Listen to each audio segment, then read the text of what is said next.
From Pacifica, this is Democracy Now! Many U.S. cities are already seeing increased numbers of heat waves, hot days, hot nights, and extended periods of heat. And there are very many cities, Sacramento's a good example, where just a small amount of warming transitions days that are uncomfortably hot into potentially life-threatening heat waves. So we're very close to a threshold in a very large number of American cities. Chris Field, one of the leading climate change scientists in the world, he testified before the Senate yesterday that droughts caused by global warming could make parts of the American Southwest dangerous to live in. He also says higher temperatures could ignite tropical forests, melt the Arctic tundra, and release billions of tons of greenhouse gases, a vicious cycle that could spiral out of control by the end of the century. We'll speak with the scientist at Stanford University. Then the climate change lobby explosion. A new report finds the number of global warming lobbyists has increased by more than 300% in the past 5 years.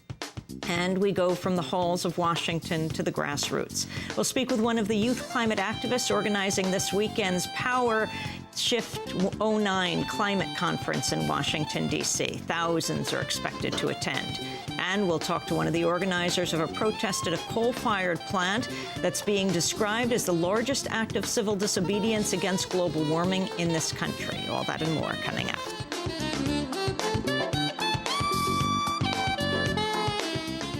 Welcome to Democracy Now!, democracynow.org, The War and Peace Report. I'm Amy Goodman.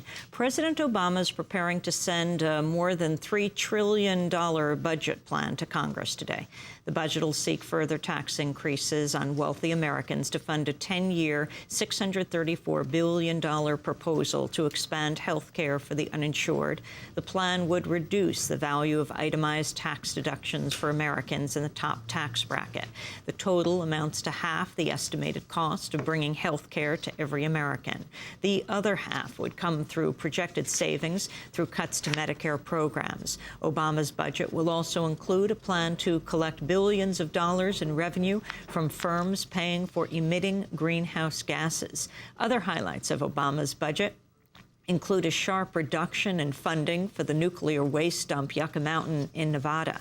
The new budget removes virtually all of Yucca's funding, with the exception of license fees submitted last year. The Energy Department says the Yucca program will be scaled back while the administration devises a new strategy toward nuclear waste disposal. On Wednesday, President Obama held a White House meeting with lawmakers to call for greater regulation over the financial industry.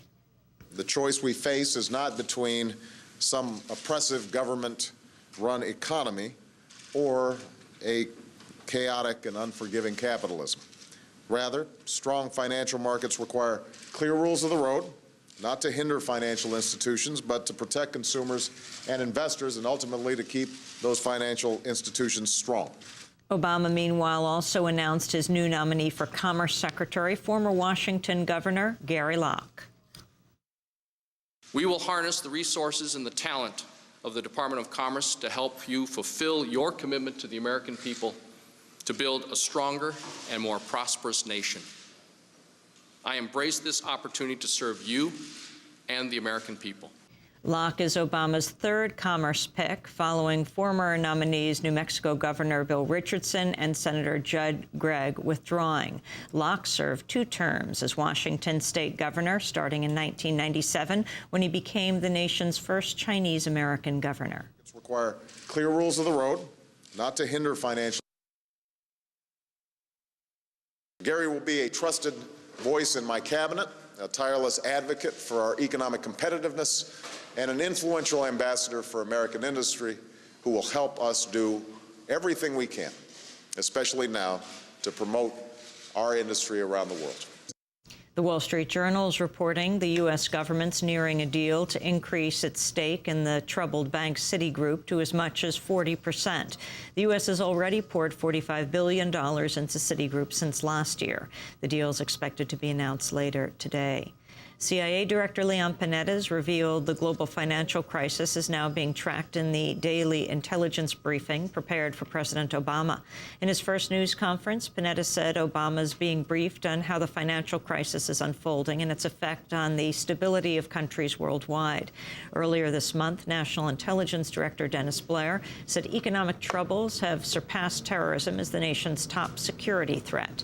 Panetta also says Latin American intelligence officials have warned the U.S. of a crisis spreading throughout the hemisphere. The officials highlighted developments in Argentina, Ecuador, and Venezuela, Panetta said. Meanwhile, Panetta reiterated the Obama administration's commitment to continue several Bush administration policies in the so-called war on terror. Panetta told reporters the U.S. will continue controversial drone attacks in Pakistan that have killed hundreds of civilians. He also said the U.S. will continue to practice rendition, the kidnapping and sending of foreign suspects to other countries. And he said that while interrogators will have to abide by the Army field manual, President Obama can still approve harsher techniques using wartime powers.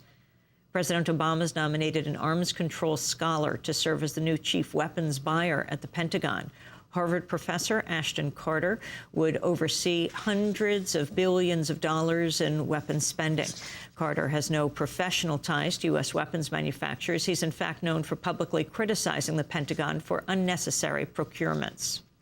In Bangladesh, clashes have erupted in the streets of Dhaka in a mutiny by rebel armed forces. At least 50 people have died since the mutiny began on Wednesday. The dispute appears to center around demands for higher wages for Bangladeshi border guards. In Egypt, members of the leading Palestinian factions Hamas and Fatah have begun reconciliation talks. The two sides are discussing forming a Palestinian unity government and the release of hundreds of prisoners held by both sides. The U.S.-backed Fatah controls the West Bank, while Hamas controls the Gaza Strip. The sides were due to meet earlier this year, but the talks were preempted by the Israeli attack on Gaza. Meanwhile, Israeli warplanes have launched new attacks on smuggling tunnels near Gaza's Egypt border. A resident of Rafah said her family narrowly escaped injury. Planes bombed and rockets fell near the house. My husband and the children were in the car just 5 minutes before the strike. They would have been attacked if they'd stayed in it. Meanwhile, the Israeli government's facing new international criticism over its refusal to allow aid into the Gaza Strip. The aid group Mercy Corps says Israel's blocking a 90-ton shipment of macaroni into Gaza. Much of Gaza's 1.4 million population relies on humanitarian aid.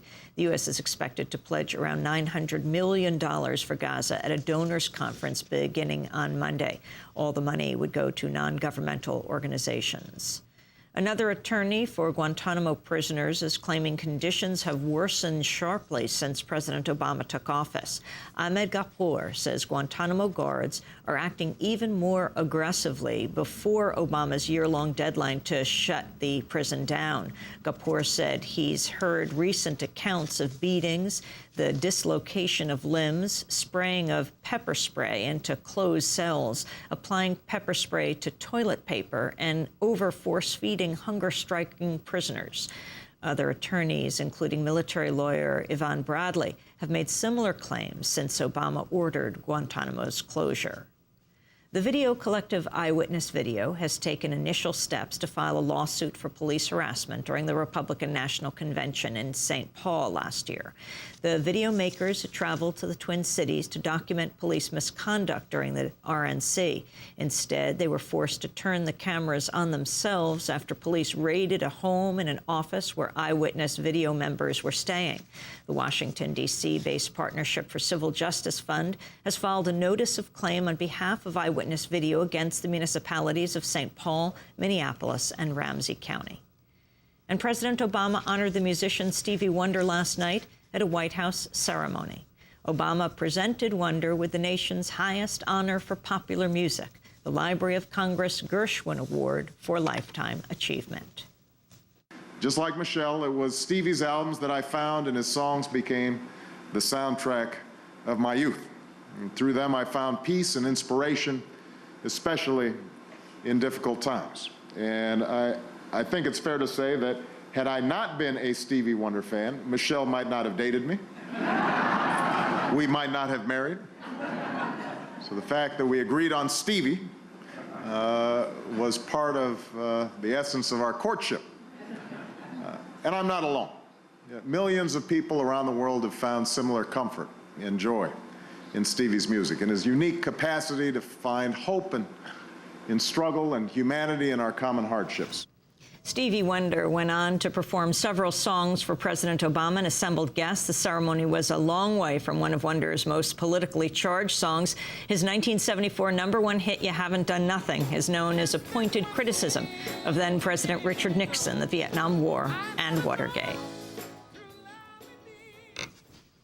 This is Democracy Now!, democracynow.org, the War and Peace Report. I'm Amy Goodman with Juan Gonzalez. And welcome to all of our viewers and listeners around the country.